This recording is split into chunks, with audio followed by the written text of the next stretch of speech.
Hey, hello, and welcome. Good morning to a new week of streaming. Hey. I'm excited to read today. And I will also say immediately that there will not be a stream on Friday because I'm going to the beach. Going to the beach for the second time ever in Germany. It was so fucking nice last time. But there was some health issues that was an issue. So now I'm like, fucking, it's all good. Please, weather, be nice. And I will go to the beach and be scared of the ocean, but still be in it a little. And try not to die out of fear. Hi, Katakai, welcome. Welcome, good morning indeed. Hope everyone had a nice weekend as well. I did. I was out. I saw hay bales on a hello? What is it called? A field. And I had the urge, just like, I have to get up on it. And holy shit, were they taller when you got close. They're almost as tall as me, for fuck's sake. But I got up eventually, and it was nice. And then I got out. And I was like, wow, I was in a hay bale.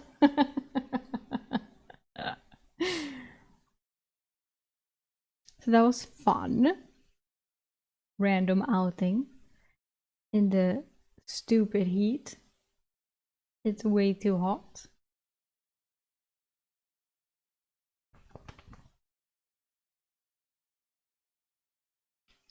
And if you haven't seen it, I can also say that the author of this little novel has went and commented some stuff on the VOD's channel. If anyone is interested, there's some more author's notes. Would you call it that? Author's comments.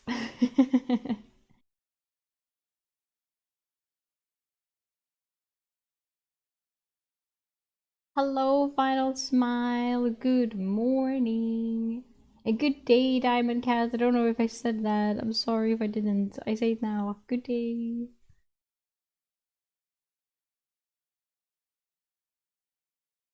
And I woke up to a Discord message this morning saying, where are the Shadow Slave VODs? And I was like, oh. Are we still doing this? I'm like, oh no.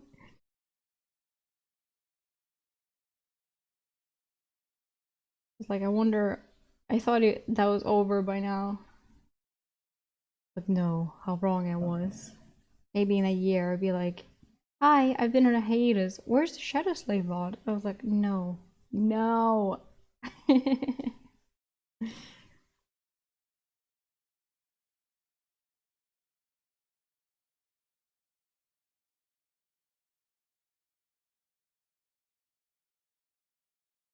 They're cleaning glasses so I can see and read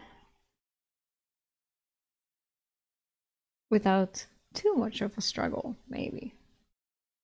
I wish. Boom, here we have it. Probably not going to stop anytime soon. Yep. It doesn't feel like it. Well, I thought it was over. But I guess not.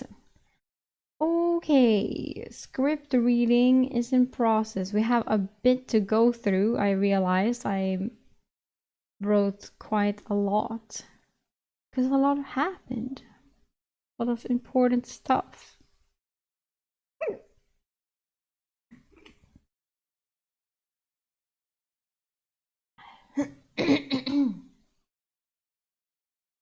So let's go through some script and get up to date with our story.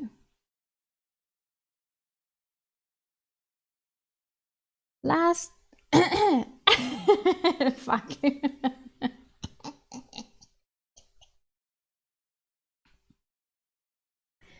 Last time on A Soldier's Life, Eric decided to be Team Damien and starts meeting him every evening for spell practice. This piques interest of the Centurion, who wants Eric to learn how to create a dimensional space ASAP so he can get put to work. Since Eric is OP, he says, "Sir, yes sir," and starts practicing even more. Eric succeeds pretty soon and his space is much larger than the others think, so he lies about the size to keep his abilities hidden. The Centurion gives Eric an assignment as a pack mule and adds some more depth into the mix while he's at it. But Eric gets a cool armor, so it was worth it. He gets assigned to Mage Castile, who has a high death rate in her company, which scares Eric a bit. But there seems to be a lot of nice people and a cute horse that he names Ginger. The mission is to kill some griffins, but a scary land shark thing called a boulette attacks the company, who runs away, but since Eric can't ride a horse, he falls off and stands alone against the monster, who he is able to kill by slicing it open with his dimensional space. He gets back to the group, lies, and says that it let him go. The company calls in an earth mage and his young apprentice, Renna, to deal with the boulette. Since it's already dead, they aren't needed and is instead asked to join the griffin hunt. The mage is not interested but tells Renna to stay with the company and learn something, and Eric thinks that he might have heard of this Renna before. Dun, dun, dun.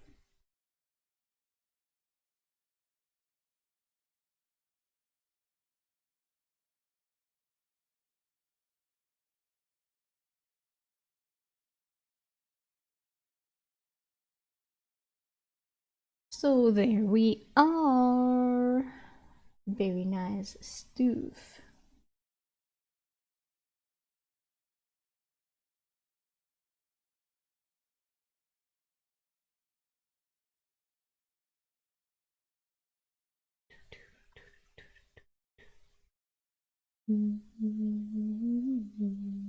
Right, that's how I did it last time.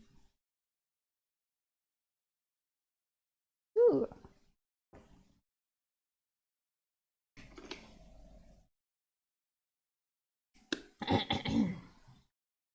Very nice stuff.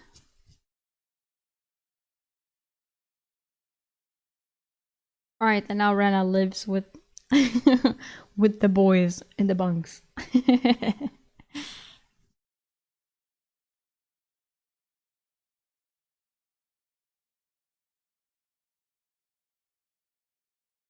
Interesting, interesting. Will she be our new teacher, perhaps?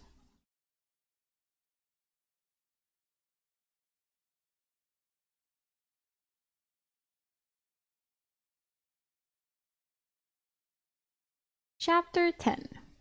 Rena. When we got to the bunk room, Mateo asked Rena, top or bottom? Your mageness? I was gonna joke about top or bottom, but now I've thought mageness was funnier.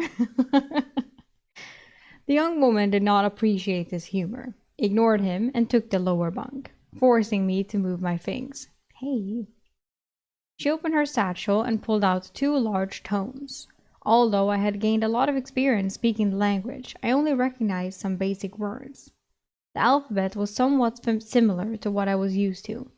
Most of the letters were written strangely, but it was close enough for me to read, albeit extremely slowly. On examining one title, I found it was a book about learning spells, and the other text focused on manifesting innate spells forms for your affinities. Rena was focused on the second, so I asked, what affinity are you trying to develop an ability for? She looked at me with some surprise. Earth. That is why I'm traveling with Master Mage Dacian. I already manifested my air spell form. Once I gain my earth affinity spell form, I think I will be assigned to a fire mage next. I asked, were you the young woman with all those elemental affinities over 70? Rena smiled shyly. I cannot believe I am famous enough for a legionnaire to know who I am. I did not know your name, just that there were a number of people excited about your potential. I tried to keep the conversation going as Rena backed off. What ability do you have with your air affinity? She put on a bright smile. Flight! My roommates were quickly interested in the conversation, asking her dozens of questions and overwhelming her.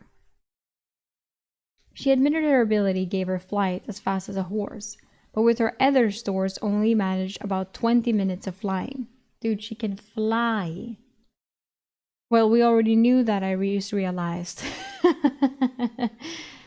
That's still amazing. I can only store items in a dimensional space, I responded. You are a porter? That is rare. She looked dubious suddenly. Show me. Make something appear out of thin air. I pulled a tray of coins out, watching her eyes bug out, and put them back. My roommates also showed envy for my magic, or maybe it was the tray of large silver coins for them. How big is your space? Please. Do you have any other abilities? She asked, sitting next to me on the lower bunk, now interested in me. She sat so close that our hips touched. No. Teenager. My face felt hot, and I thought Mateo was going to say something, but I gave him a hard glare and he kept quiet. I answered her. A man never reveals his size on the first date. And I don't have any way to learn a new spell form. I had the help of a spell book for the dimensional space. Wow, I can't believe he fucking said that. Based, right? I was given a tuning stone. She reached into her satchel and started searching. Just channel your ether into it and the stones will light up if you have an affinity over 15. Ooh. That is considered the requirement to manifest a spell form. I remembered that Damien had said the cutoff was 10 to learn a spell form, but I did not challenge her knowledge. There probably was a difference between learning and manifesting. Rena produced a circular disc from the bag and I held it up. 3 circles were inscribed on it, and each circle had 7 gems. I wanted to use it, but not in front of everyone. I asked, what do the different color gems represent? affinity-wise. She pointed at each one as she explained. The inner circle is the rare affinities, the middle circle is uncommon, and the outer circle is common. This book lists them all, and these are the associated stones. She went through and identified all the gemstones. Okay, here we go. Shaping magic rare. Space-time, displacement, materialism, worlds, void, convergence. Did he have void? I feel like he had void. He had worlds. Wait, he had space-time, displacement, I think. Wait, did he have all of these? Did he have all the rare ones? Nah. Maybe he did. Yeah, he had less of some, but I feel like I recognize like all of these in the rare category. Mostly space and time. Right. Okay, then we have unaffiliated, uncommon, charm, mind. Can you charm something that's not the mind? Illusion, clairvoyance, protection, guardian, necromancy, celestial and abyssal, and common, fire, air, water, earth, lightning, energy, spirit, healing, nature, plant. Okay, so I thought, okay, so she has like high affinity in all the elemental, like she's an elemental mage then, and we are fucking shaping then, I assume. He had a lot of convergence as well. Okay. Okay. But these unaffiliated, it's we haven't heard of. Brenna smirked and took the device. I felt her ether flow into the essence. Into the essence. There is no essence.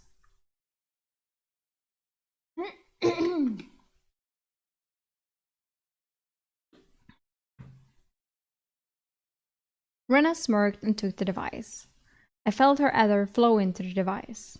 It was the first time I felt someone else's ether, likely because our bare arms were touching.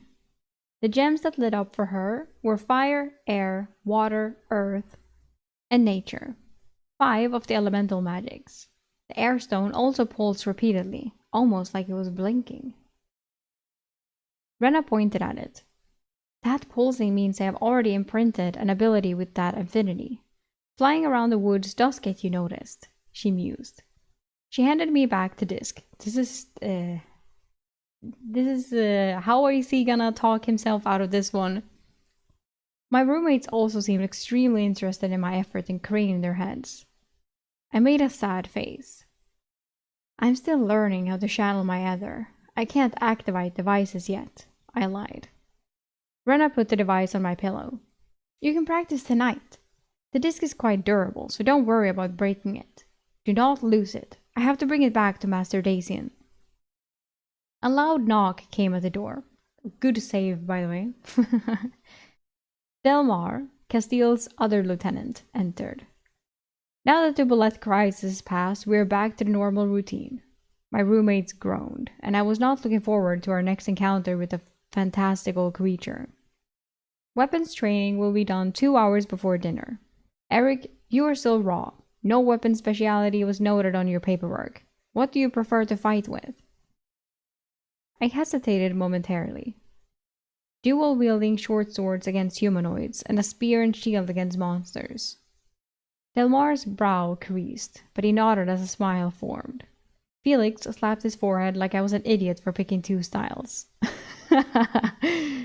Delmar said, Fine. 3 hours of practice for you then, Eric. Split time between the 2. Firth can teach you the spear, and Constantine can work with you on your dual wield. Matteo winced like he had been punched in my stead. After Delmar left, Matteo said, Firth is an alright sword, but Constantine is a real piece of work. One of the best fighters in our company. He doesn't talk much and hates working with others. His last sparring partner died in the Cyclops campaign. Oh, okay, it wasn't against him. He volunteers for solo scouting missions, and we are all grateful for it. Wow, okay. Constantine, huh? Hello, Hack. You were a little bit late, but barely. It's still the first chapter. Maybe I was early today.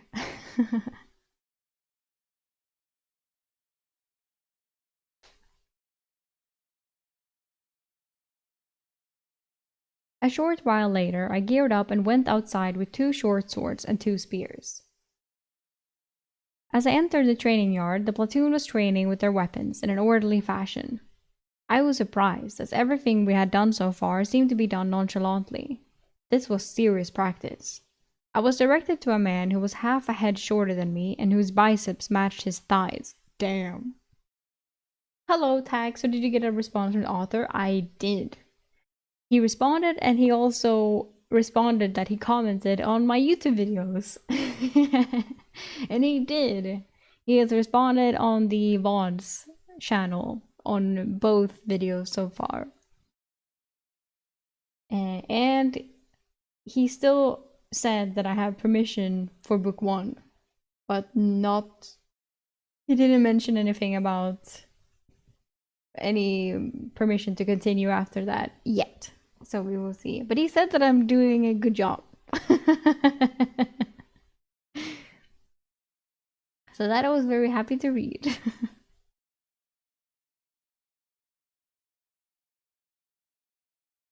So it's in the positive zone at least. That's good. And congratulations, Tack, on being first. Oh my god. I didn't even see. Congrats.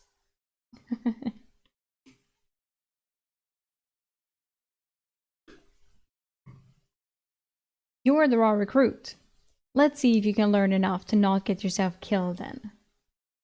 The gruff man intoned. He was not a bad teacher, though he was extremely strict and did not like to repeat himself. I learned more in 90 minutes from him than I had learned in 3 weeks at the training camp. Wow! I had bruises and shallow cuts to mark every time I did not follow his instructions in detail. I was told to see the company medic before my spear training. Damn. I'm enjoying the story since last time I made it to chapter 80, so I won't be talking much about it. Wow, okay. Someone went off. Damn. Okay. Yes, no spoilers, please, of course, but I know you know that.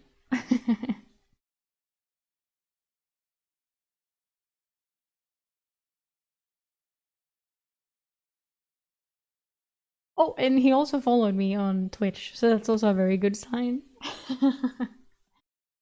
The author, that is. We actually had 2 medics, Linus and Malcolm, though Malcolm was more of an assistant. He gave me some of the horse salves for the bruises and large leaves for the cuts. They smelled like peppermint and acted like an antiseptic for infection, held in place by a wrap after they were soaked in hot water.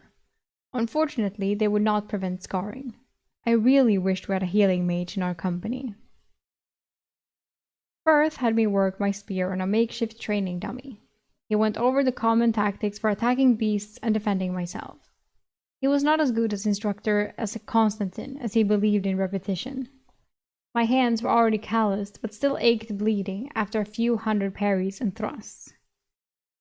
I took a large bowl of meat stew to my room to eat. Lying down, as standing, was painful. The room was empty, and I quickly used the tablet. I channeled my ether, and it glowed brightly. As expected, the inner circle had 6 gems glowing. The only one absent was materialism. Oh, okay. The middle circle had a single gem lit. It was the protection guardian rune. Oh. That meant I had over a 15 affinity in that magic sphere. The outer ring also had 1 gem glowing, and it was the most joyous sight I had ever seen. It was the spirit healing. Oh my god! I could manifest an ability to heal. Damien! My eyes quickly returned to the center ring.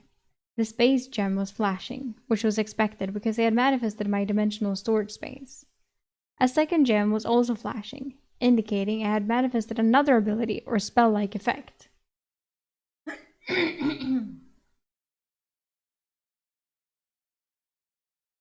It was the convergence gem that was flashing. Convergence was the magic affinity that dealt with drawing power from ley lines. At least, that was what I was told. I heard steps in the hallway and stopped channeling ether to the device. My convergence affinity was 74, so that meant I should have a powerful ability. But what was it? What can it be? Oh.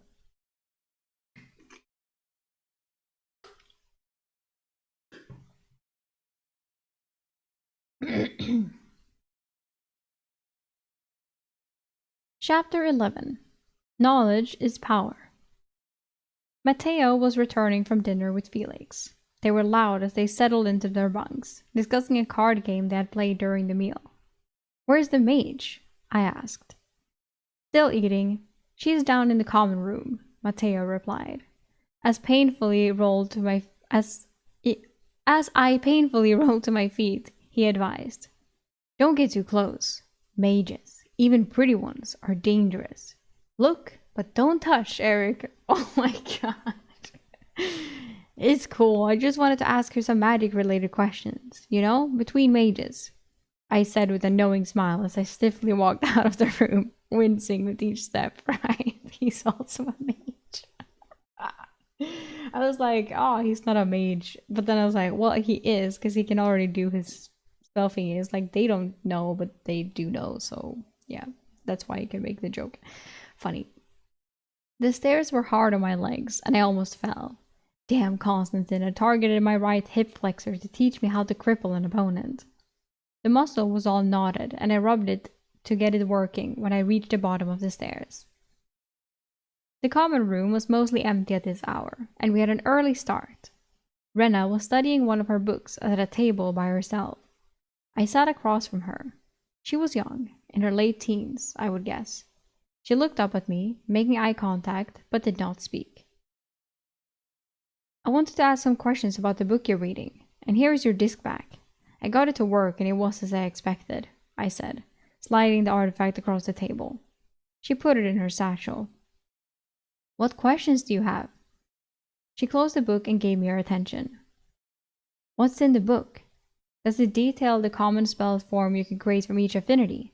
I asked, knowing the title referred to all 21 magic affinities. "Yes, it does. Having the associated spellbook does greatly aid in the process," she explained, pulling out a thin spellbook whose title I did not catch. "I'm trying to learn one of the more difficult spell forms for the Earth affinity.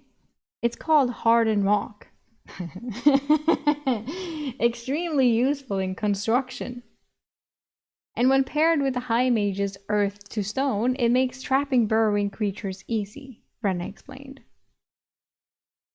"What about the other common spell forms, like fire?" I asked, slowly getting to the information I wanted to know from her. "It depends on your affinity strength. With my high affinity, I will probably be asked to form my fire spell form into Wave of Flame or Flaming Meteor. Both are very difficult to learn," Renna said with a tired voice. "I will not know until I am assigned to a high mage specializing in fire." I felt sorrow for her. Even though she was powerful, she did not control her destined spell forms. She was being directed to learn what they wanted her to know. "I'm sure you'll manage. You have the talent and affinity for it. I mean, you can fly," I praised her. "What about healing? What are the typical spell forms for that sphere of magic?" Was I being too obvious with my interest? I needed to know, though. There was a risk of manifesting an ability much weaker than your affinity could manage, so I wanted to reach for the limit. Although I didn't know my affinity for healing magic, other than it was over 15. She opened the book and turned to a specific page. I pressed my lips together, frustrated. I could read it, but my brain was still very slow in translating the script. I would have to puzzle out each word one at a time and then read the sentence like a first grader. Thankfully, I had someone to read for me. "Jaco, hello, what happened to Shadow Slave?" Again, hello. I'm sorry that you're a bit late to the party. They did not get copyright striked or something, but I did take them down because I felt that it was not lawful enough and got scared of being sued. So I messaged Guilty3, who said, "Please continue reading. It's nice." No, he didn't say please continue, but he was like, "You feel free to continue," and that he enjoys them. And then he said that he can message Web Novel and ask. So he messaged Web Novel, and they were like, "Oh, we're not interested in suing you. We know about you, all that stuff." But they said that they will sue me if something goes viral. So I was like, okay, first off, I have no idea what viral means to web novel. And that's not something that I want to risk. And I don't want to risk it ever going viral. What if it goes viral in like a year or more, and then I'm like, oh shit, and then they will sue my ass. So I'm like, no, I'm not gonna do it. So instead, I decided to find other more independent authors and ask them for full permission to read their novel, and that I have done. So I've had 3 different novels so far. One from Cleo's, who didn't have that many chapters, so I already read it. One from Violet Belleth, but I stopped enjoying the novel. So now we're reading Always Rosa One's novel instead, A Soldier's Life. That's how it is. There's more information. I made a Discord post about it and everything. So yeah. They're gone and are not coming back. Very sadly. It was extremely sad. But now we've moved on. It was long ago.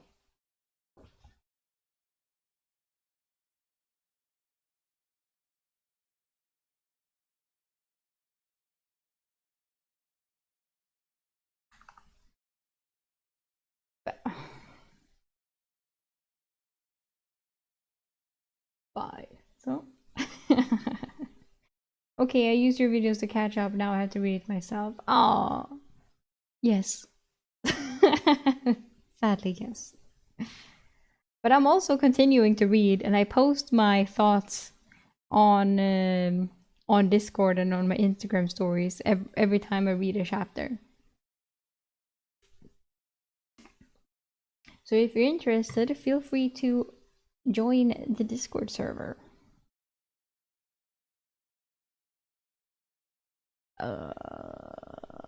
Thankfully, I have someone to read for me. Right. I'm gonna go watch the other videos, watch other Shadow Life videos.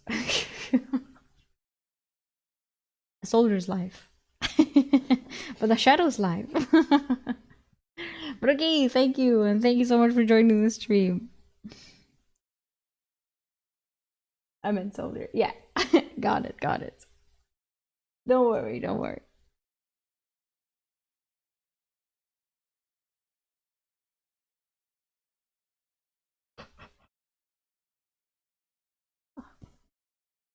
There are 3 tiers, Rena began. The lowest tier has 3 options listed here. They are mend bone, knit flesh, and diagnose. Oh, diagnose. This lowest tier is for those with affinities under 20. She read for a while, then said, the next range is for those with an affinity between 20 and 50. It has 3 possible aspirations for manifesting a spell. Form. Oi. It's a comment. We've never seen this before. Okay, we will read it. Self-healing that also affects organs and all flesh, but does not rely on broken bones. Resistance, which is odd. According to this, it lets one fully resist poisons and diseases, but one can still transmit them. And then we have commented, foreshadow for book 1, and adjusting purified resistance, avoid direction of book 5's void spell form. I feel like this is an editor's comment, this is not. Foreshadow for book 1 and adjusting purified resistance, avoid a retcon of book 5's void spell form. Because I feel like now we've been spoiled. Well, this will not be shown in the in the edited version. Oh shit, you can't see it, right? You can't see it. Okay, great. You didn't hear shit from me. You didn't hear shit from me. Okay, good that I wasn't too clear on what it said. Because there's a comment that's off the page where you can see that there's a line here, but then I realized that I've cut the video, like I've cut the page and you can't see it. So that was good. Don't worry.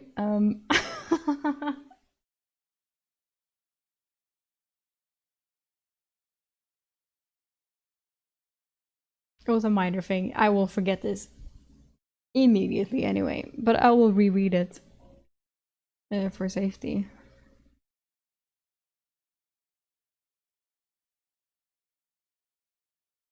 She read for a while, then said, "The next range is for those with an affinity between 20 and 50. It has 3 possible aspirations for manifesting a spell form. Self-healing that also affects organs and all flesh, but does not rely on broken bones. Resistance, which is odd. According to this, it lets one fully resist poisons and diseases, but one can still transmit them. The third one is classify. It repairs and hardens bones. The highest tier, for affinities between 50 and 70, includes a powerful heal that heals everything. Flesh, aligning bone, and removing diseases, without issue. The only other spell form noted is called Rejuvenate. It makes one age... What the fuck is happening here? It makes one age backwards, depending on the strength of the affinity. Something happened here. But it makes one age backwards, depending on the strength of the affinity. The author compares it to a similar time spell form, without the drawbacks of potential memory issues. She looked up from her book. Not all spell forms are listed in here, she said, turning the book over in her hands. This is just what the Mage College suggested as being the most useful. I nodded. Sometimes it's fun to wonder what it would be like if I had high affinities for other magic spheres, I remarked. Next, I asked about celestial affinity, listening intently as she read and explained. Then I moved on to my true objective, the affinity for convergence. Convergence? That is extremely rare. I'm not even sure if there's anything in here, she said, flipping to the correct page. The lowest tier is just helping recover ether from the environment. At a ley line nexus, the mage essentially has an affinity draw of ether. They would be a terror in a dungeon, as long as they don't burn out their ether channels. Anything for higher tiers, for a stronger higher affinity, I asked, trying to contain my excitement. Let me read. Give me a moment. It seemed like she was enjoying our interaction. I guess I was kind of flirting with her. What? Bro, what?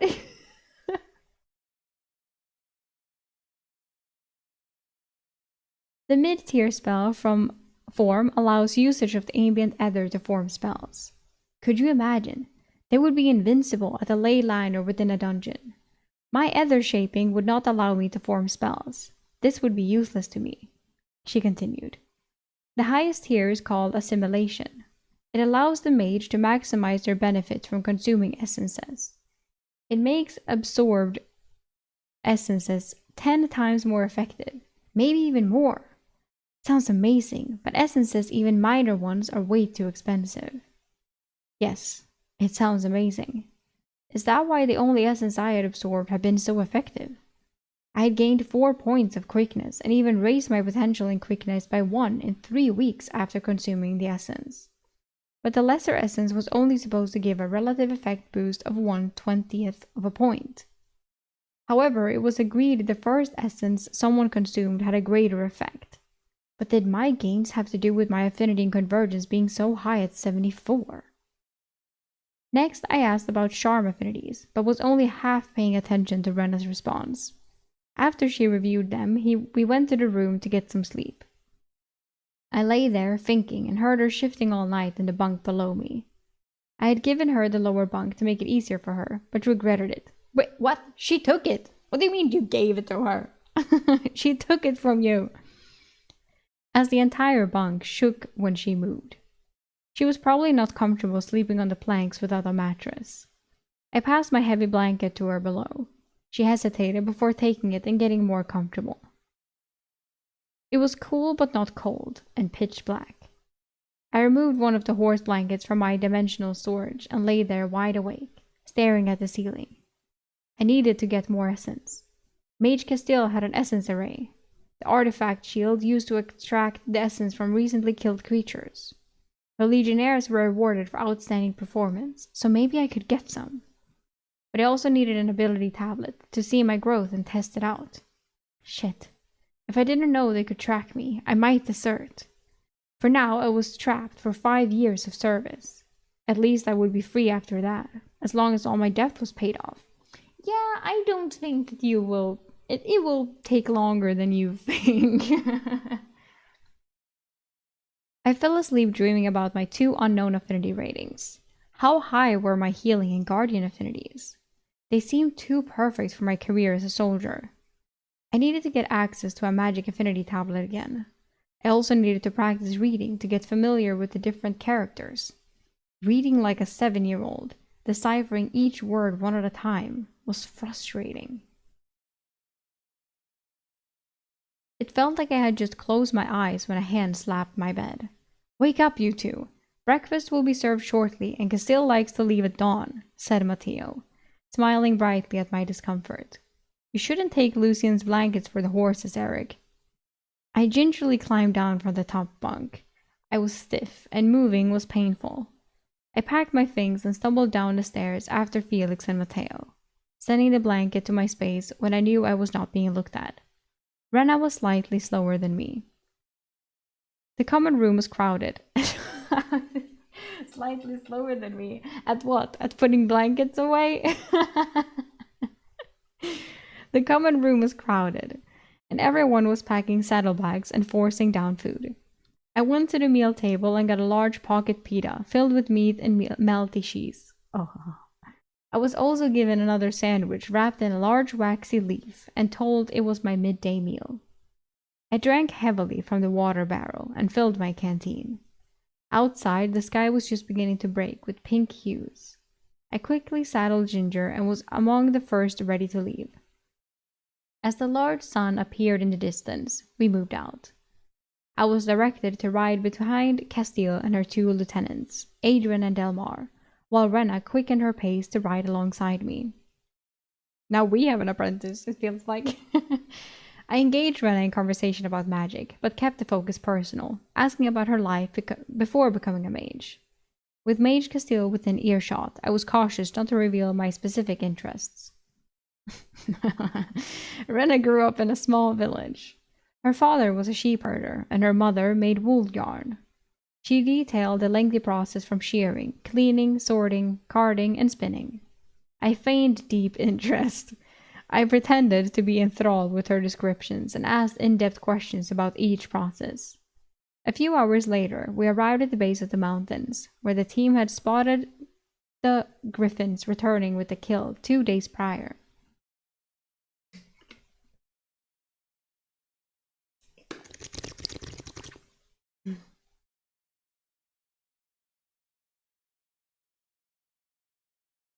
If they're already returning with the kill, doesn't that mean they're feeding their young?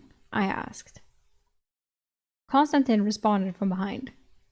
No, it's too early in the season. The mated pair take turns hunting while the other guards the clutch of eggs. Justin may be an idiot, but his pathfinder, Marius, is one of the best. They came early in the season to scout the nests and then move in after the eggs were laid. It should be another 2 months before they hatch. Castile nodded at Constantine for the information and then addressed the company. We're leaving the horses here, she announced, prompting a wave of groans. I dreaded the climb as well. Lucien, Dante, and Benito will stay with the horses. The horses would struggle with the steep climb and could make too much noise. Dante and Benito nodded and dismounted. Although I was disappointed, I had been training to be a horsemaster. Right, although I was disappointed, I had been training to be a horsemaster. I understood that, since I carried the company's potions. I needed to be with the lead element. Matteo helped me pack my backpack for 2 days, keeping it as light as possible. When we started the climb, I struggled to keep up. Not because I was out of shape, but because I was so bruised. Fucking Constantine. Brenna was in worse shape than me. She was gasping for air and slowing our ascent along the game trails. Dude, she can fly for 20 minutes. On difficult sections, she resorted to short bursts of her flight ability. Which led everyone to jokingly ask for a ride. Oh. Castile eventually had everyone stop the comments as they began to border on lewdness. Whoa! Okay, I didn't even think about that. Damn. Dude. This author is something else. He he outed me. When we reached the summit, Castile ordered a lunch break. I collapsed heavily and devoured my meal. Rena sat with me, but we did not talk. We just ate. Orson, one of the scouts, pointed at something in the distance. A few miles away, a griffin was circling another peak further into the mountains. Damn, that looks so far away. The story is perfect for you, right? I feel the same. We descended into a narrow valley, and Orson found a campsite he estimated to be a month old. I asked him how he determined that. He showed me the fire pit, the decomposition of the waste in the woods, and the regrowth from where the adventurers had cleared space for their camp. We did not pause long before heading to the far side of the wooded valley. Constantine walked next to me and asked, "Why haven't any of the creatures attacked us?" "Our party is too large. They scatter before us. But they are out there, so do not wander off alone," he warned me. I nodded as the valley ended, and we began another ascent.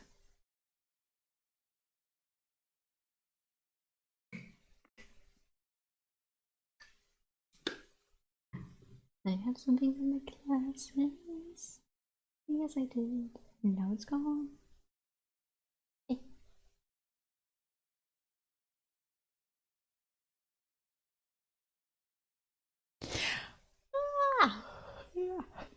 Chapter 12. Griffin. As we ascended the next mountain, Rena paused to relieve herself out of sight of the company. Telmar tasked me with keeping close to her, so I stood sentry while the embarrassed young woman did her business. Oh my god, dude, fuck. No.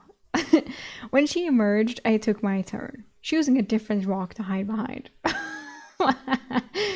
I tried to remove just a 5-foot cylinder of the stone. Wait, no. Fucking wrong sentence. I was like, what? I was like, holy shit, a 5-foot cylinder of piss. That's insane, bro.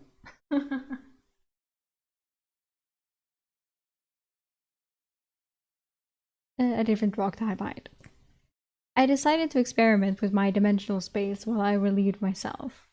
I tried to remove just a 5-foot cylinder of the stone I was facing. It took time to get the visualization right, and then I stumbled back, dizzy, accidentally urinating on myself a bit. Bro, I looked up to see a 5-foot round opening extending 10 feet into the mountain. My ether was drained, similar to what happened when I killed the bullet. I surmised the ether investment depended on the mass of the object. Since I did not have enough ether, it simply cut off the object where it was. The edge of the hole was extremely sharp. I also now had a large stone cylinder in my dimensional space. Would it take all my ether to remove it? Or was the drain mostly from removing the object? I had no ether to test right now, so I finished up, cleaning up as best I could, and rejoined Rena, who was bright red and avoided eye contact. 3 men had waited for us, and we caught up to the main group. As the sun set that day, we made camp on the rocky ground under an overhang to shield us from above. I had night duty guard rotation with Mateo and Felix. We had the worst shift, right in the middle of the night, breaking up our continuous sleep. We heard some rocks tumble down from far above, but nothing disturbed our camp during the night. In the morning, Mage Castile addressed us as a group. The nest is about 3 miles toward the rising sun. Stay vigilant. Griffins attack when they feel threatened in their domain. We will handle them one at a time. I will ground them with shadow chains, and we will attack them together. She has shadow chains? With their wings restrained, they are still fast creatures and will pounce on the next best target in front of them. Stick in formation and be ready to receive them and if possible surround them. She concluded her brief speech and gave the order to march. I was placed in the middle of the company with Renna for protection.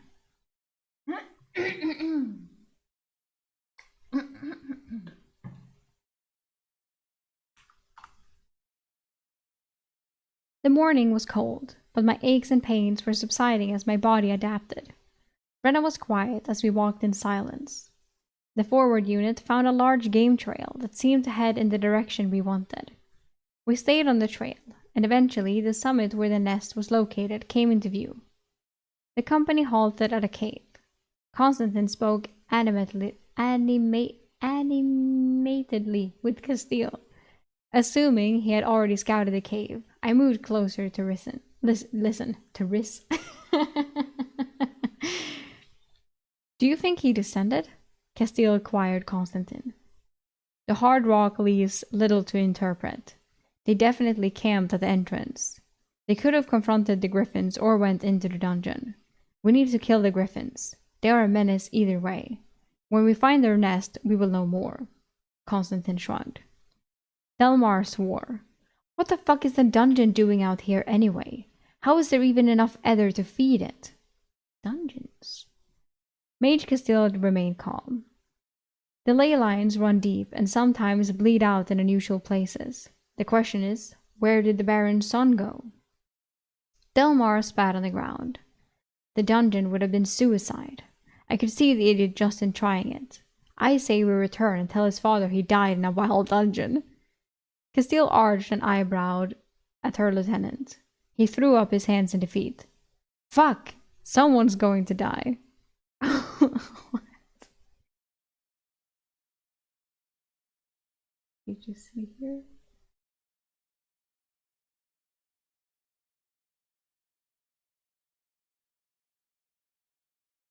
Okay, this is definitely editor's notes, by the way, so I will 100% not tell you what it says, and I will not read them anymore. This was not a spoiler in any way, it was just a thought. But yeah, the good thing is that I have windows that's covering, so I can't see them either if I don't look. So that's great. So there's not an issue. Perfect. Now I just had to confirm. It's like, okay, is there something or not? It's not. It's 100% editor's comments. So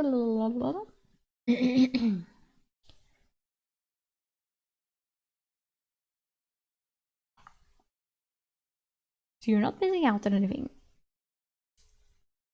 A little odd. Yeah, but this is also he told me that this because this version is sent to me, and this one I don't know if it's published anywhere. Because he said the first time, he was like, I will send you this edition, basically, and he said it was edited a little bit, like the beginning at least was a bit edited, I think he said, and that he hadn't looked through it yet. So if anything, it's a little odd that it says someone's. So I'm like, maybe something, like, obviously something has gone fucky here. You know? But that's whatever, you know? So I don't think it's odd. It's more like he sent this and this is what they sent back. So it's like, you know. That's why it has editor's comments on it. Because that's the version he sent me. Anyway. Oh, I did, yeah.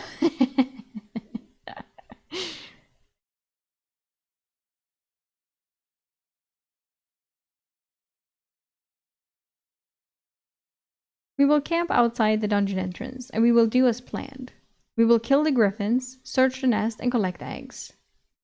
Mage Castile commanded with authority. She looked at her two lieutenants. If we don't find the remains of the Baron's party, I will consider entering the dungeon to look there. Wonder if guilty 3 of me. The thing is that it's happened so many times now in today. It hasn't happened at all before. I don't think it's like, I don't think that he, like, why would he actually write this? I feel like it's something maybe if the editors send it into a different version or some shit, or like some fucky stuff has happened if they like if they PDF'd it weirdly or some shit. I have no idea. But there's so like Because there's obviously no way that he just wrote, like, I want to have 4 someones here. It's like, no, there's something that's gone wrong. Right, there has to be some type of computer error somewhere, you know?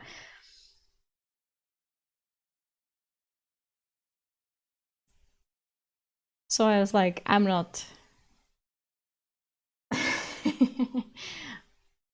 It's like, I don't think he could have done anything about this, you know?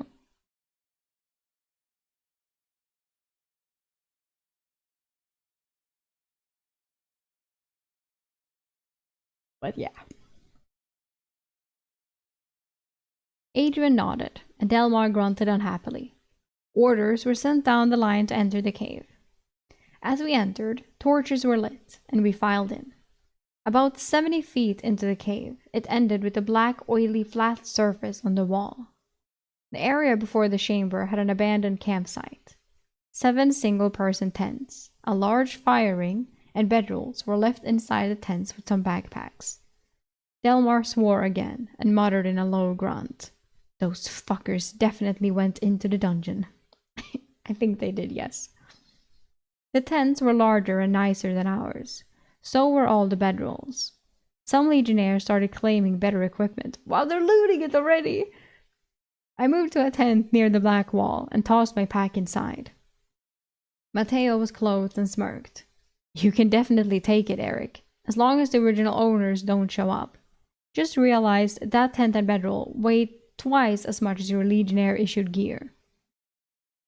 Brenna set up her tent next to mine and seemed a bit shy about it. My new tent was definitely big enough for 2 and had flaps for privacy. I meant, Eric! But maybe I was being too optimistic. Eric!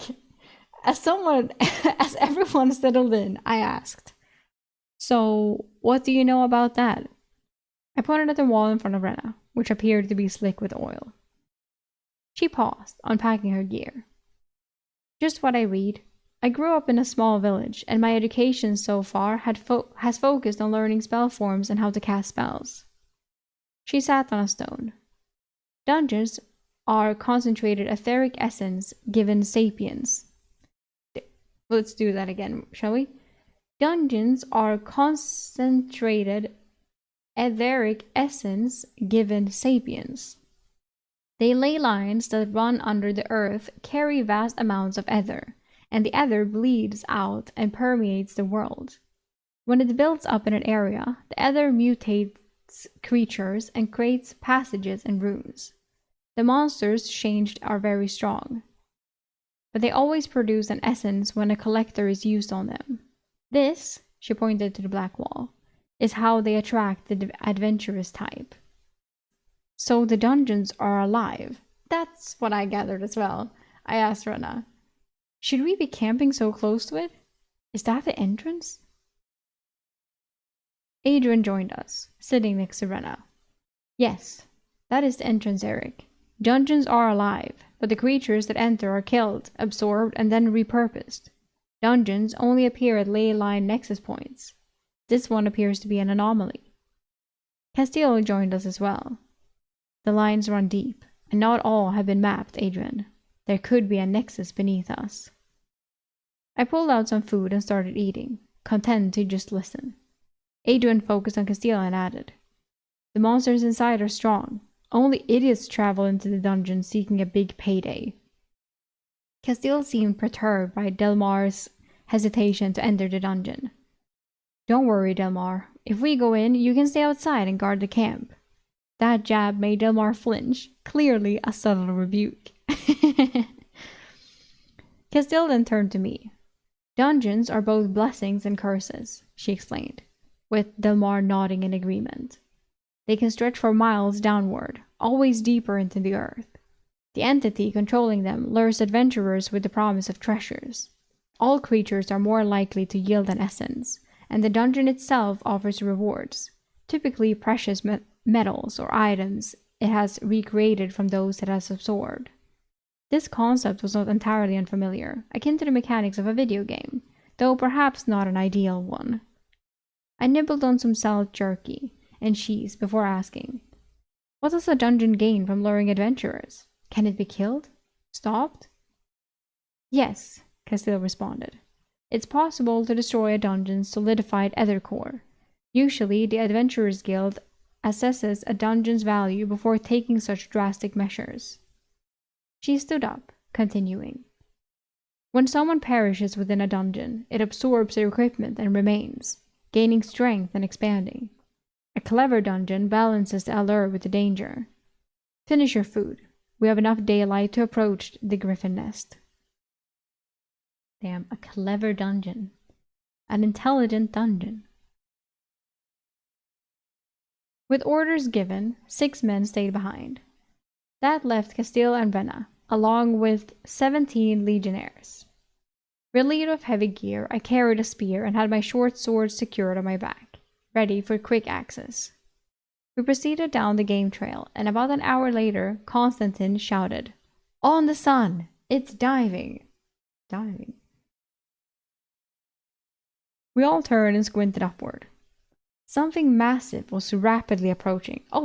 Actual diving. I thought it was like the sun, but but it's like, oh wow. I ducked behind a rock and aimed my spear skyward. The griffin, boasting a 30-foot wingspan, targeted Matteo. Its massive talons stretched out menacingly. Castile quickly cast some wispy black lines that zipped toward the creature, ensnaring its body and wings. The griffin screeched in fury, struggling against the bindings as it crashed to the ground, slamming into someone I couldn't see. Commands were abruptly shouted. "Attack! Blue potion!" Blue potion? That's us! Encircle it! Watch out for the other one!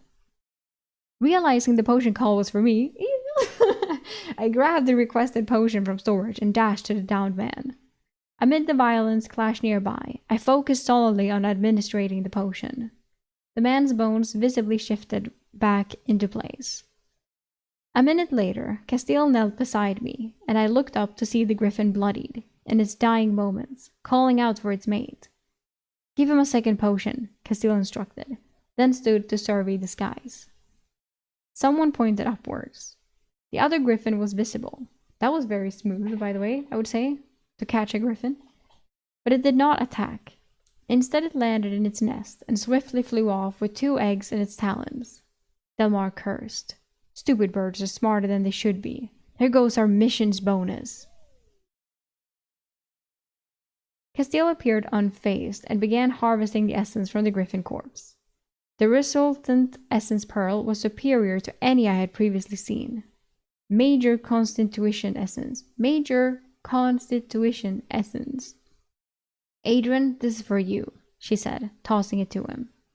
It was intriguing to note how Adrian supported Castile, while Delmar often contested her decisions about the dungeon. There could be more eggs. "Eric, empty your space and check the nest. Constantine, accompany him." It seemed logical, given my dimensional space was ideal for safely transporting the eggs. Still, why was I volunteered? What if the griffin returned? As I cleared the Legion's property from my space, Constantine nudged me forward. The climb to the nest was arduous, with Constantine insisting I lead. It appeared the new guy was expected to face any danger first. The griffins had chosen a steep peak for their nest, forcing me to learn free climbing on the spot. Ascending was manageable, but the thought of descending was daunting. I reached the nest, discovering 2 eggs amidst numerous bones. I quickly stowed 1 egg into my dimensional space, leaving the other to be seen. Constantine climbed up shortly after. "Looks like we got lucky. Hopefully the griffin didn't abandon a dead embryo. Can you store it?" I complied, securing the 2nd egg. As Constantine sorted through the nest, tossing aside debris, he eventually concluded. "No human remains. A few horses, but no humans. Also, they tend to strip the clothes of humanoids before consuming the flesh. This pair hasn't feasted on humans. I'll see you back at the cave." He then expertly descended the steep incline we had just climbed. I took a moment in the nest, pulling food and water from my dimensional space, before cautiously following him down. My descent was significantly slower than Constantine's, but fortunately the other griffin did not return. Hours later, at the base, the harvested griffin was stripped clean. Constantine waited for me, having likely watched my slow descent. Looks like griffin steaks tonight. Come on, boy. They should have saved us the best cuts for doing all the work. We headed toward the cave, and even before arriving, the tantalizing scent of a barbecue filled the air. Damn, griffin barbecue.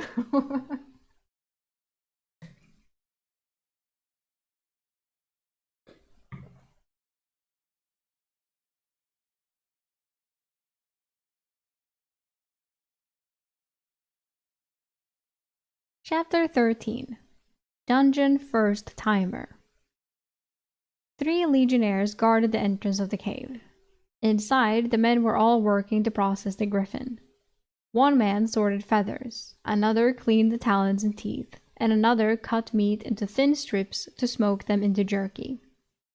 As I looked around, a feather pillow hit me in the face, and I caught it before it hit the floor. "He's back!" yelled my attacker. It was Lucien, the horse master. The soldiers parted to let me reach Castile and one of her lieutenants, watching expectantly as I approached. He placed the pillow on the ground and materialized the egg on top for my dimensional storage. Cheers erupted, echoing in the cave. I felt like a hero returning from the war front when all I did was climb a summit. Lucien was behind me and whispered, "The pillow was for you, Dalt. Griffin down feathers, already boiled and dried by Mage Castile." Hell yeah! Mage Castile picked up the egg and held it to her ear, listening. Everyone went silent in anticipation. A moment later, she announced, "It is alive!" There were more cheers. Wow. Lucien mumbled, "Would have made a good omelette, though." Delmar snapped at him. "Expensive omelette, horsemaster. That egg is good for at least 2,500 gold on the open market to a griffin tamer." "Good mounts should remain on the ground," the horsemaster retorted. Delmar gave him a hard stare and then said, "Agreed." They both laughed. Castile looked at me. "You did well, Eric. Go see Adrian for a bonus." She waved to the corner of the cave. "Take the pillow. Another reward the men granted you." She smiled suspiciously. What have they done to the pillow?" "No, Castile, stop." I approached Adrian at the flat stone being used as a table, with the potion racks and coin trays in front of him. He opened the ledger and looked up. "Eric, you have a bonus here from Mage Castile. 2 large silver." He took 2 large pieces of silver and handed them to me. I was a little stunned. The egg was so valuable, yet all I got was 20 silver. Seeing my disbelief, he smiled. "Once the griffin parts are sold, you will get another bonus." He checked the ledger. "Probably 3 gold. Don't look surprised. The Empire only lets Mage Castile keep 10% of the harvest. She'll give half of what she gets to the Legion members. That is, after she resupplies the potions. Most mage commanders give nothing to their soldiers, so be happy. That pillow you were holding," he pointed. "That is a griffin feather down pillow, worth a gold on its own." I felt the pillow. It was soft, and the case was silky smooth. The case was an unused Legion laundry case, not coarse linen like the one I had been given in training. As I felt it up, Adrian chuckled. "The men voted to give you the pillow because they said you moan and groan all the time." "Although they gifted it to you as a joke, I suggest you hang on to it and sell it when we reach a larger city. Quilters price those down feathers." Wow. They gave it to me as a joke. Oh, well, joke's on them. I'm gonna sleep. I flushed in mild embarrassment, but I would lug the 3-pound pillow with me if it was worth a gold coin. That was why I guessed no one wanted it. 3 pounds was a lot of weight to carry out of the mountains. "Go get something to eat," Adrian said, smiling ruefully. "You're going to need it. Mage Castile wants you in the dungeon party. Put the potions in these trays back into your dimensional storage." My thoughts jolted. Dungeon party? Again volunteered. I walked to someone cooking skewered chunks of griffin flesh over red coals. He handed me 2 of the sticks, and I started eating. The meat was amazing, and it took my mind off the dungeon problem. The meat was salty sweet and melted in my mouth. The cook smiled. We had some kraken salt left and a few spices. It's an instant marinade. Kraken, maybe not kraken. Kraken salt? I asked while devouring the meat. I hoped to get more. He laughed. Yeah, it's distilled from kraken's blood, a byproduct of alchemists, and one of Mage Castiel's vanities. She breaks it out when we celebrate. He paused and switched his tone to slightly more ominous. Or sometimes when we're about to do something that might get some of us killed. He looked at me seriously. A kind of last meal. I reached for another skewer, and he slapped my hand. 2 each. Then he reconsidered and handed me a 3rd skewer. I walked to my tent numbly and found Renna, studying her book using a glowing stone. Renna looked up as I sat. Sorry to hear you going into the dungeon in the morning. Mage Castiel announced the 6 delvers before you got back from the griffin nest. Just 6 of us? I asked, suddenly more concerned. They tested the dungeon entrance. It only accepts a fixed number of people at a time. After that number has entered, the doorways close to others. The dungeon limit could be 7, so the Baron's son may be alive inside. Renna said doubtfully. I sat next to her, my anxiety rising. Why are we even going in? I thought the dungeon absorbed corpses after people were killed. If the Baron's son is dead, we won't find any evidence anyway, and it's been a month since he went missing. He must be dead already. I grumbled while finishing my griffin meat. Renna looked at me sympathetically. Mage Castiel is strong, and she's taking her best fighters. Well, her best fighters, not including you. She giggled, trying to break my sour mood. Thelmar has been to dungeons before, and he is going. I heard them talking, and he said the dungeon had safe areas in it where the creatures would not attack you. I think the plan is to search for those safe areas for the Baron's son. So you are not coming then? I asked the mage aspirant. No, I have not learned any spells. As you know, my only spell form is flight, she replied softly. I would not be of much assistance in a dungeon. I finished my meat and relaxed against the stone wall, and Renna scuttled beside me. The cold stone on my back felt good, but the looming black, oily surface of the dungeon entrance nearby put a damper on my mood. Renna's knees were touching, and I knew her closeness to me was a good sign. So the knees were touching each other, or her, or him? I mean, my fantasies were interrupted. When Castiel announced that the dungeon team had 4 hours to rest up, there was a brief period of silence before I asked if Renna could read to me again. Oh, she took out the book, and I asked about affinities unrelated to me before bringing up the time affinity. Renna turned to the proper page. Time. Only 1 is listed for each range of affinity. I waited expectantly before she read. The easiest to learn is something called time sense. It lets you always know what time it is. Wow. Which is probably useful in dungeons. Did the time affinity gem light up when you used the disc? I lied to the young woman. No, I'm just curious. I also like listening to your voice. She blushed at my words. What are the other 2? She returned to find her place in the book. The mid-tier spell form is called Hasten Self. It allows the mage to move faster, which is very useful. I briefly fantasized about being able to weave through an army, moving at lightning speed. Renna continued. The high-tier spell form listed is called Ageless. It allows you to stop aging but costs a lot of ether. She put down the book and mused. Wow, that would be amazing. It's too bad the time affinity is so rare. I would guess the Emperor has a mage casting a spell like this on him constantly. He's been the Emperor for what? 300 years? Wow! She turned to me, her emerald eyes studying me. I don't know, I replied warily. I knew absolutely nothing about the Emperor.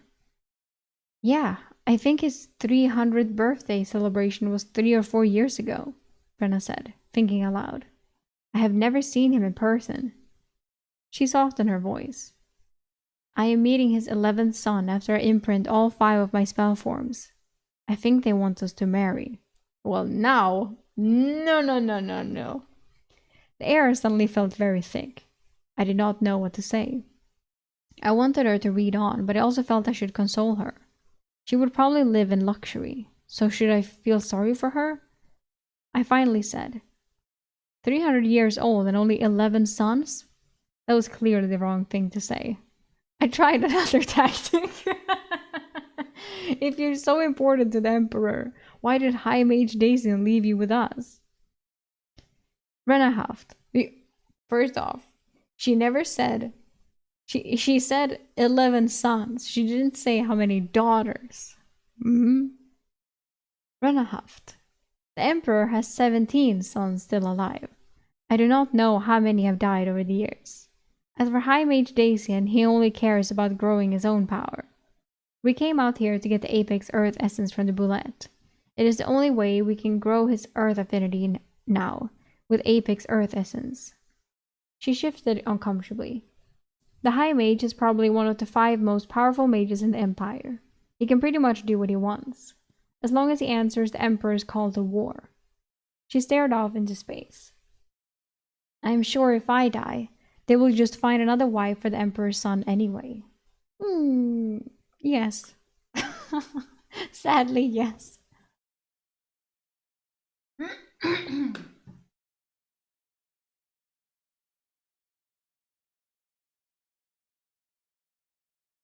She had a morbid view of her plight. How old are you anyway? I figured an Empire year was pretty close to what I considered an Earth year from my time here. 19 this December, she replied. Over 18. She looked younger, but I took her word. There were 10 months in the calendar. Martius, Aprilis, Maius, Junius, Quintilis, Sextilis, September, October, November, and December. It was another giveaway as I remembered that there were originally 10 months in the Roman calendar. I was pretty sure the alphabet was Latin. I figured it had been transported to an alternate reality where the Roman Empire thrived in a world with magic. Now the only thing I can think about is that whole thing that people say like, like what do men think about? And the answer has apparently been the Roman Empire. Now that's the only thing I can think of.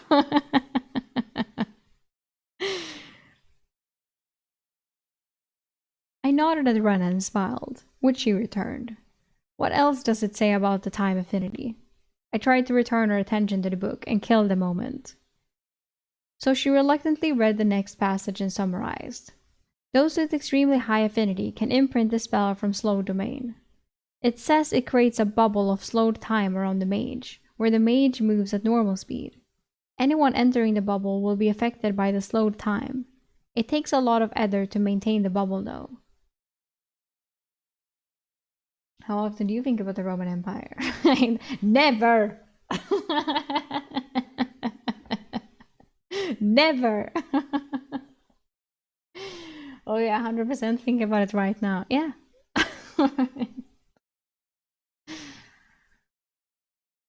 Well, I will admit that I have actually asked people that I know. And they've all been like, yeah. I was like, what the fuck? Why is it real? How is this real? I'm amazed. My affinity was... My voice is not on high affinity.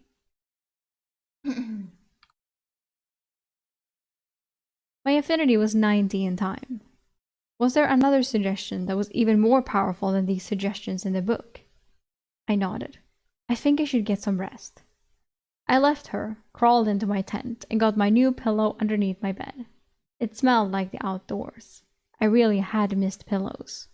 It did not take long to fall asleep. It felt like only moments before I was awakened. Matteo gently shook me. Eric, they're getting ready. I was told to wake you. He was being too polite, and it seemed he felt bad for my fate. He left and I moved the pillow into my dimensional space. If there was a chance it would be my end, then I was taking the pillow with me. The other 5 people entering were Mage Castile, Delmar, Constantine, Linus, and Firth. I felt out of place in the group of experienced older legionnaires. They looked determined and not at all nervous. Mage Castile addressed me. Stay near Linus and do whatever he tells you. She walked into the black oily wall. It seemed to stretch around her, and then she vanished and the wall was smooth again. Everyone else moved through, leaving me standing there. Adrian yelled, "Hurry up, Legionnaire! They'll think you're running away if you don't show up soon."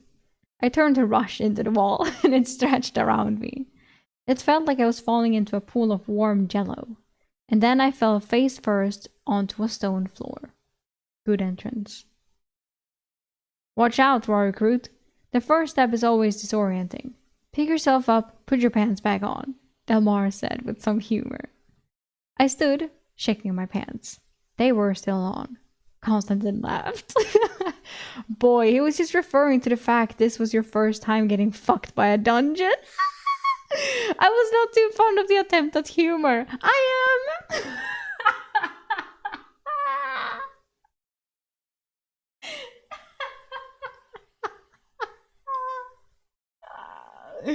I can't, dude. Oh. Dude, this is great. I love this. This is amazing.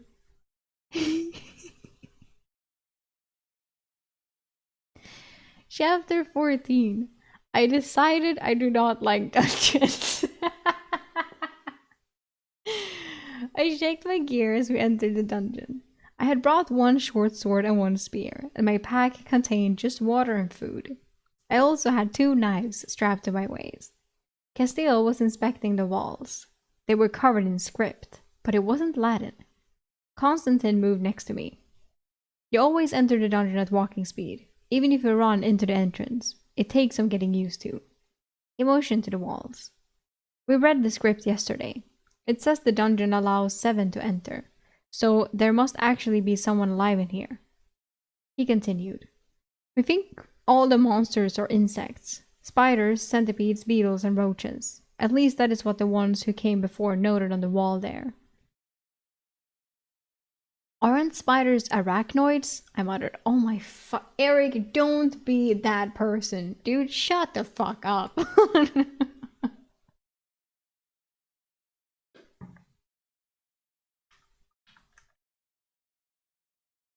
What's that? Constantine asked. Nothing. Thanks, Constantine. At least someone was telling me what was going on. As Mage Castile was still studying the writing, I asked, "What language is that?" Constantine haroomed. Orc. And an old orc dialect as well. This dungeon hadn't been explored in a long time before that nitwit entered. And yes, the Baron's son was here. The length of time this dungeon has been alone means the critters inside are going to be nasty. He spoke softly. If it all goes to shit and you are the last one standing, run as fast as you can to the entrance, he whispered seriously. I had a million questions. Like why Constantine was being so nice suddenly. But Mage Castile waved us forward. Constantine and Delmar walked at the front as we descended a corridor that had defined walls and a high ceiling. But the stone forming it all seemed otherwise completely natural. Not smooth, but jagged. The corridor suddenly opened up. It was as though we were outside, as stars could be seen above us. Everyone be quiet, Delmar whispered. We are in a massive chamber. Those are not stars. They are fire beetles. Not overly dangerous, but dungeon ecology usually means something preys on them. Suddenly, a buzzing sound started, and the stars grew brighter and brighter as the beetles flapped their wings. The massive chamber began to light up, showing a rough rock-strewn floor and ceiling covered in stalactites. Everyone was on watch, looking for an enemy. I felt the ground tremble, and I was not the only one. Everyone's eyes searched the ground. Castile swore. The fire beetles are on alarm for something. It's coming. Spread out. I stood there dumbly while everyone else moved apart. Someone pointed, and I saw the rocky soil collapse on itself and then erupt upward, 30 feet away. A massive crawfish-looking monster emerged. Someone yelled, "Ankeg!" Ank? Ank egg, which meant absolutely nothing to me. I held my spear in a ready position, but did not think my twig would have much effect on something so large. Castile cast her wisps of black chains at the beast. The monstrosity turned and blasted a rain of glowing green water at her. The fluid washed over her, hitting an invisible shield and splashing everywhere. Constantine was already flanking the restrained monster. The green water was steaming where it hit the ground. I guessed it must be some type of acid and noted to myself not to get in front of the creature. I got to my senses and rushed to the flank of the monstrosity as well. It isn't every day you get to fight a 20-foot tall burrowing crawfish, or maybe it was more ant-like. It had some nasty mandibles, so getting behind the creature seemed wise to me.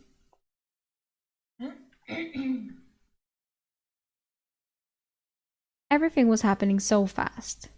The straining beast was slowly snapping the black tendrils of smoke cast by Castile. The clang of metal on chitin rang through the air as everyone tried to penetrate the shell. Bro. I angled my spear between two plates and leaned in with my body weight. The tip of my spear entered, and the spear sunk a foot deep. My victory was short-lived. The beast broke the black restraints, and one of the body-sized claws snapped toward me. I fell backward, letting go of my spear as the clawed arm snapped the air where my head had just been. Okay, I decided I definitely did not like dungeons. Someone yelled, "Second coming from behind!" What was going on? My vision was blocked as I tried to figure things out. Another voice yelled, "Watch the acid spray!" I drew my short sword and one of my knives and rushed toward the injured one. It was oozing from a dozen puncture wounds and struggling to remain upright. We needed to put it down before engaging the second. I ran up its carapace because I had the great idea of getting close to the head and stabbing it from behind, and it could not attack while I was on its back. I realized in the back of my mind how I had been conditioned to fight, even under circumstances that seemed dire. I did not fear injury, and my goal was to end the threat before I was killed.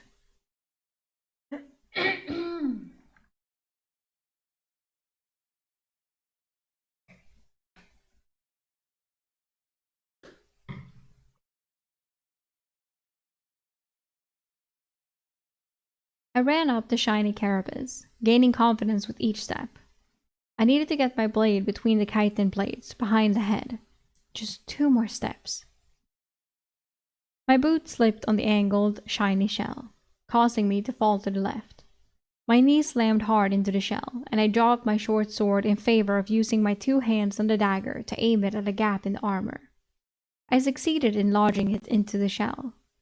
This saved me from falling underneath the beast, which started thrashing to get me off. I hung on to the handle as the beast's death throes started to whip my body with it. My focus had been on this one beast, and I had not been aware enough to understand everything else that was going on around me. As I was being thrown about, I could see Mage Castile and 2 legionnaires fighting the other Ankeg. One of my fellow soldiers was slumped over in obvious pain. My ride slowed as the goo that made up the Ankeg's blood stopped flowing from its wounds. I pushed off hard and landed into a roll to gain distance. My shoulder was in pain. I had definitely strained the shoulder socket, and I was lucky I had not dislocated the shoulder as well. I moved to help with the other Ankeg. Constantine said, "Stay back, it is handled. Brave but stupid boy.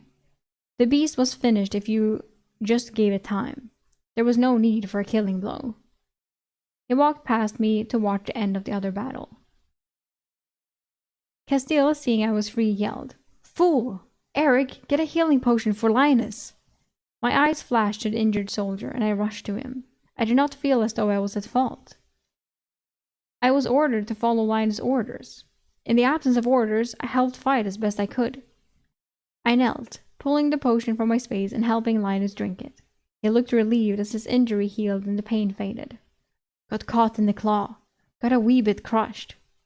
He coughed up some congelated blood, the potion doing its work. The second beast was now in its death throes as well. We had won, and everyone was alive. It was going to take some time for the potion to do its work, but other than that, everyone was in one piece. Mage Castile removed her collector shield and placed it over the ankheg.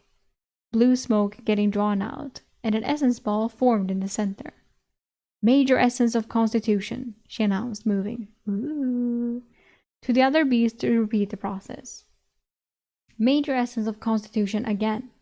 Everyone watched as Castile examined the essence, then handed them to Linus and Firth, who were visibly eager to receive them. Delmar commented, "Not much worth harvesting, that would take a long time. I say we'll let the dungeon reclaim them as is. Apparently, it makes the reset process quicker, but I hope to be out before then." Linus, his voice still raspy from his still healing lungs, asked, "We're not going to do that again?" Mage Castile considered for a moment. "No. We will delve as deep as we can and then retreat. We will call for an experienced delve team if we do not find the person.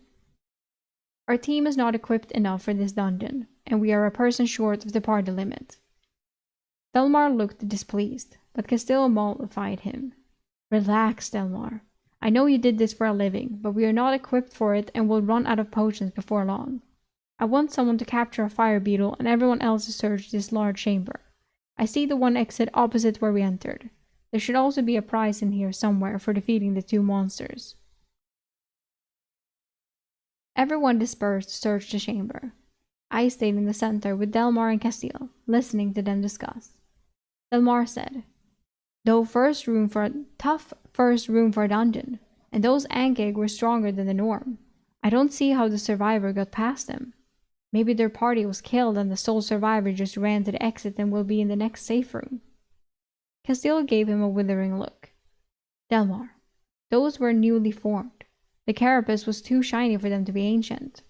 I have been in my fair share of dungeons too. You are smarter than that." Delmar flushed with embarrassment. Ooh.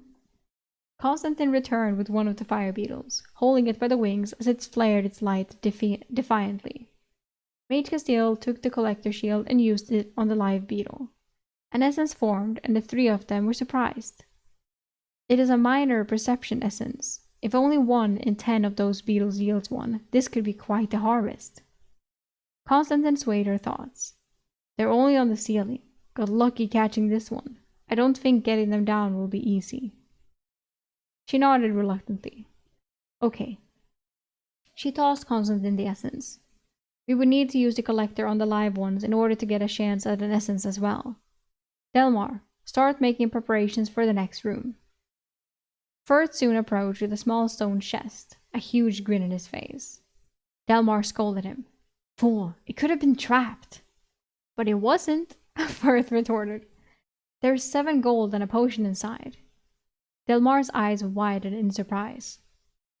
Castile slyly took the coins. "That's 1 for the Emperor and 1 for each of us. No word leaves your lips about this, Eric. Store the potion, I will identify it later." I nodded. As we rested at the passage leading further into the dungeon, Constantine sat next to me. The dungeon rewards collected by a company belong to the Empire. She trusts us and Firth's greed. But you are an unknown. Eric, follow our lead and this delve could be profitable for you." He sat silently next to me, and when I did not respond, he stood and walked away. An hour later, after Linus declared he was good to go, we all stood and moved toward the tunnel. It opened into another large chamber, illuminated by fire beetles. Everyone gasped as the beetles lit up the vast room. We were at the first of many crisscrossing ridges that led to... It's hard to read this sometimes. It's hard. That led to the other side. Constantine grunted. "I hate spiders." I looked again. The bridges were made of webs. Imagining what size the spiders needed to be to create those bridges, I decided again that I did not like dungeons.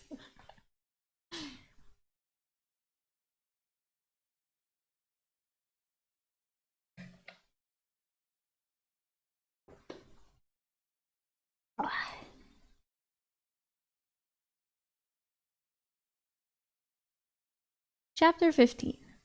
First Apex Essence. Ooh. The crisscrossing bridges looked different now that I knew that they were a part of a spider's network. As the chamber lit up from the low buzzing of the fire beetles, I didn't see any spiders. I looked over the edge of the bridge. Below were shadows and more crisscrossing bridges. How deep does it go? I asked quietly. Constantine looked as well. I'm not eager to find out. It sounded like an attempt at humor, but the situation we found ourselves in stripped it of any levity. Levity? Delmar got everyone's attention. We do not know what type of spiders we're facing. Most likely, their fangs will inject paralytic poison, so don't get bitten. Strike the eyes. They have 2 large eyes and 6 smaller ones, and damaging them will usually stun them momentarily. That was all the prep we got. My spear had broken in the Angig fight. I gripped my short sword tightly, on high alert. Mage Castile was scanning the ceiling, considering her options. Eric, give the potions to Linus. There are 3 cure potions. There are 3 cure poison potions in the racks. I want them in his hands. I believe the spiders are underneath us, under this very bridge. They're probably waiting for us to cross. I'm going to check now. Everyone backed away from the edges. Mage Castile closed her eyes briefly, then announced. 5 large spiders, are under the bridge. Knowing the number of spiders made it worse, and the tension rose. What is the plan? Delmar asked the mage, his normally confident presence subdued. Someone is going to sprint across. Really? I wonder who that's gonna be. Someone is going to sprint across the bridge as a decoy to draw them up. If the person gets caught by the spiders, they will most likely just be paralyzed. We should be able to reach them before they are wrapped in webbing and hauled away. Castile said without any emotion. I had a bad feeling. I was the least skilled fighter and was probably going to be selected. Constantine stepped forward. I will do it. My heart soared in relief. Constantine! No, it will be Eric. No! Constantine can better react to threats, Castile ordered. I tensed, not quite believing what I had heard. Castile then explained the attack plan. There are 5 spiders and 5 of us. The bridge is almost 40 feet wide, so it's best to draw them all out at once. We will each engage one in combat as they come around to attack Eric. When someone finishes theirs, they can help someone else. Everyone seemed so confident that I capitulated and started stretching. My knee was very sore from the fall of the Ankeg, and my shoulder still ached from the last battle. The good news was the bridge was wide, and the chamber well lit by the hundreds of fire beetles. I lined up in front of everyone. I realized I had been sweating profusely and took a long drink of water. Delmar and Constantine were right behind me. I was thinking of 2 things. The first was that my surging adrenaline had made all my aches disappear, and the second was secrecy be damned. If I need to use my dimensional space to kill a spider, I would not hesitate. Delmar finally instructed. Walk until you see the first one, and then run as fast as you can. Ooh, I'm nervous. I nodded and walked. The bridge quickly got sticky under my boots, like I was walking on dried soda in a movie theater. Oh my god, and you know exactly that feeling as well. It's disgusting. Ugh. I surmised it was old webbing on the surface that was causing the sound. The stone bridge started vibrating. The spiders were moving underneath us, preparing. I heard a clicking sound and saw the first spider legs coming from my right. Legs as thick as my arms moved to bring the giant hairy spider into view. Spiders did not need to be this size. I ran as instructed, my heart already pumping. I heard Constantine yell, "Got this one!" I sprinted across the bridge and entered the opening on the far side of the chamber. I spun quickly and took in the scene. In the middle of the bridge, everyone was engaged with the spider. Had the plan worked? I counted 5 spiders. Well, 4, as Castile's spider was wrapped in wispy black chains and pulled over the edge. She then produced a wand and began to fire arrows of blue light at the spider Firth was fighting. I had not liked being the bait, but the plan had worked. I decided to rush in and help. Again. Please don't be yelled at again. Delmar was engaging with the spider closest to me, and I hacked at the leg with my short sword. The leg cracked like a lobster shell and was severed. The spider swung around on me and tried to lunge. Instead, Delmar got his long blade into the abdomen and jerked hard. Yellow mucus flowed out of the wound. Ugh. The spider twitched in pain, and the legs curled in on themselves, dropping the spider where it was. Delmar didn't wait, turning to support the others. The battle was over in less than a minute, and I didn't even reach anyone else to help. Castile was already applying her collector shield to a spider. The quicker you did the extraction, the better chance you had at getting an essence. There were only 4 spiders, as Castile had tossed hers over the edge, but each one yielded an essence. Castile extracted 1 apex essence of dexterity and 3 major essences of dexterity. Everyone huddled around, on alert, waiting for the loot to be assigned. Castile took the largest essence and put it in my hand. I was so shocked I didn't see who got the other essences. It was much larger than the minor essence I had consumed back in training. I put the ball into my mouth and felt it dissolve as goosebumps spread across my body in reaction to it. I had to keep swallowing to rid my mouth of the aftertaste and the sticky feeling in my throat. Delmar started cracking open the abdomen of a spider. It was a gooey mess and smelled horrific, even from where I was. I watched in fascination as he removed a soccer ball-sized object. He glanced at me. Spider spinneret. They're worth a good 3 gold each. Castile said I could have them all if I carried them out myself. They're very obsessed with the weight of things and carrying things. It's funny. Firth had found the stone prize box again. Inside were 3 potions, all cure potions, no coins. They were generic cure potions, but being dungeon made, they were quite valuable. Their shelf life was generally centuries compared to alchemist potions that were only good for a few months. I was once again asked to hold all the potions in my dimensional space. The new potions included. Linus was teasing the fangs and mumbling about not bringing any empty containers for the venom. He finally reported the type of venom the spiders contained to Castile.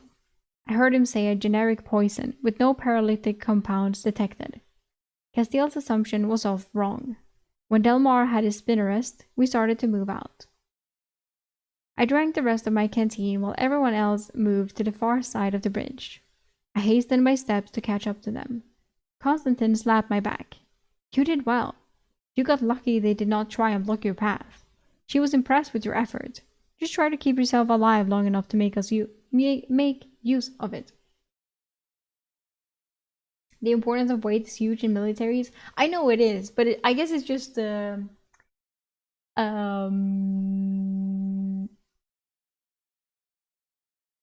I guess I'm not just used to that being such a main focus, so it's interesting. I nodded, falling into step beside my mentor. I was still curious why Constantine had softened on me. Did it have to do with the griffinness somehow? Also, I had just consumed an apex essence. They were used to increase a person's potential. If my manifested convergence ability let me milk essences for all they were worth, what type of benefit would I get from it? My nerves and skin were still tingly, so something was happening. It also was not lost on me that I had been told apex essences cost 50 gold or more. Holy fuck, right. 50. And Castile had casually handed it to me like a snack. I quietly asked Constantine, does she hand out apex essences often? He looked at me seriously. No. That was only the 9th one she had given to a legionnaire in my 8 years with her. We got lucky this dungeon has been neglected for so long. I'm guessing that's why the Baron's son risked it. This dungeon is probably bursting with ether, and the first few runs will yield powerful essences, even the respawns. We were a good distance away from the others, and he whispered, she's trying to buy your loyalty. Do not look surprised. She has bought the loyalty of most of us. I'm also bought. You should be happy she thought you were worth the investment. Delmar up ahead shouted, "It's a safe room!" We all crowded into the small room, about 20 feet around. More orc writing dominated the wall, and a stream of water descended from the ceiling into the floor. Castile tested the water and said, "Constantine, scout ahead." Still no sign of the seventh? Delmar searched the room and shook his head no. We all sat down while Constantine headed into the next corridor. We had only fought in 2 short battles, but everyone looked exhausted from the life or death encounters. Delmar dropped his smelly spinneret backpack next to me. "Carry it for me, and I'll give you a gold coin." He had told me the 4 spinnerets were worth 12 gold, and he was just offering me 1 gold. I wanted to stay on his good side, though. "Payment up front," I said cheekily. He frowned, but produced the coin he had received from the Ankeg. I sent it to my dimensional space with the other one. I was becoming wealthy. 2 gold coins and 2 large silver. The spinnerets were heavy, but I figured it would just be until we returned to the horses. I would be paid a gold for a day's worth of heavy labor. Castile approached me. "Eric, give me the potion from the first room." I instantly reproduced the potion. She nodded and showed me a slight smile. "You're getting good at this." "Thank you." She only studied the vial for a minute or so and said, "A stamina potion. A not very potent one, but it has its uses. I will hang on to this." She slipped the vial into one of her pouches. It was a good half hour before Constantine returned, and we all huddled around Castile as he reported. "The next dungeon room is another large chamber. It's down a long descending corridor." He broke into a massive grin. "And I found the Baron's son. He's alive." Ooh.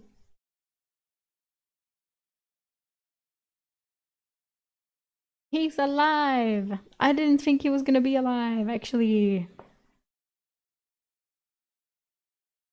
But then again, one of them had to, and why would it be some random that he was with? So I guess it makes sense that it would have been him. But he only said he's alive. He doesn't say if he's, like, fine, though. He could be, like, barely alive. Or he's completely fine and he was like, "I just ran like a little bitch the first thing I did." And then I'm like, he's completely fine. I'm like, oh. But it's been like a month or some shit. Dude, he must be hungry, thirsty. That's crazy. Or maybe he took all the bags. Like, he has the provisions. She's like, "I'm taking these. Fuck you guys. You can die." Because he's a highborn, whatever it's called. A baron's son. Like, he has to be an asshole. I'm looking forward to meeting him next time. Because now I have to stop. And I feel some physical pain, so we will also stop the stream as well. So I can rest a bit. It's not bad. It was a good reading. It was a good reading. Thank you so much for coming to it. It was very fun, as always. Once again, I really like this novel. It's very fun. It's a fun read. Pain? No way. Yes. But it's just a little bit, but it's annoying. So we will take a break here. And as I said, I will repeat it once again. There will be no stream on Friday because on Friday it's beach day. I'm going to the beach, to the ocean, to try and not be scared of the ocean.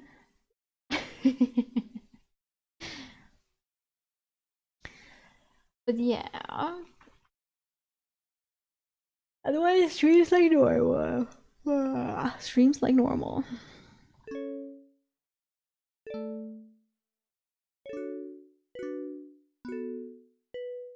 But thank you so much for coming to the stream. I had very fun as always, and I appreciate you coming so much. So much, so much, so much. Don't get sunburned. Yes, I'll try my best. Bye bye, Diamond Cat. if no, please feel free to go follow me on Twitch, YouTube.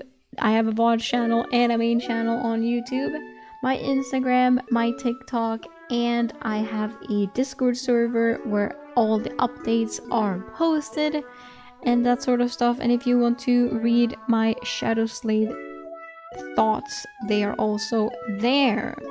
And other things, and just random people from the stream that you can talk to if you want, and they're nice. So thank you so much once again for coming. I hope you have a nice rest of your day, and I will see you again next stream, which should be tomorrow. So I hope I'll see you then. Hey door! Bye bye!